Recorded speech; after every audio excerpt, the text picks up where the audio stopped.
నా పేరు అమరా మోహన్ రావు, త్యాగరాజ కళ్యాణ మండపం సెక్రటరీ. నేను ఈ 10 రోజుల్లో స్వామివారి ఉత్సవాలు ఎంతో వైభవంగా చేశాం. స్వామివారి 10 రోజులు బాలాజీ నగరు, ఏసీ నగర్ పురవీధుల్లో అంతా కూడా ప్రవేశించి అందరికీ అభయహస్తం ఇచ్చారు. నిన్న కళ్యాణం జరిగింది. ఈరోజు పట్టాభిషేకం.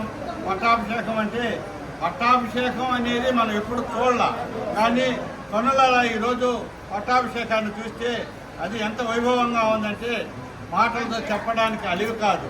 స్వామివారికి నవరత్న ఖచ్చిత ఖడ్గాలు, విల్లులు, ఇళ్ళనమ్ములు, గద, చక్రాలు, సుదర్శన చక్రాలు ఇవన్నీ కూడా స్వామివారు ధరించి ఈరోజు అంతటి సింహాసనం పైన స్వామి కూర్చుంటే ఎంతో ఆనందంగా ఉంది. కానీ ఇంకొకటి కూడా ఉంది. ఇక్కడ ఈరోజు ఎలాంటి ఒక దీపం వెలిగించాలంటే మనం అగ్గిపెట్టినో ఇంకొక దాన్నో ఉపయోగిస్తాం. కానీ ఈరోజు భక్తితో స్వామివారు అట్లా కాకుండా కొయ్యిని అంటించి రాపిడి చేసి దాంతో అగ్ని వచ్చేటట్టు చేయాలని చెప్పి అనుకున్నారు.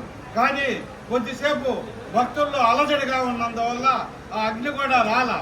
తర్వాత స్వామివారు ఒక్కసారి శ్రీరామనామం జపం చేయమని చెప్పి ప్రతి ఒక్కరికి కూడా శ్రీరామనామం జపం చేయించాడు.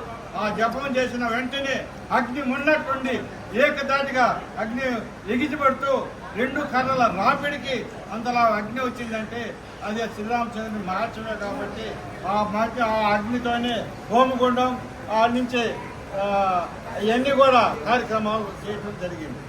జై శ్రీరామ్. జై శ్రీరామ్.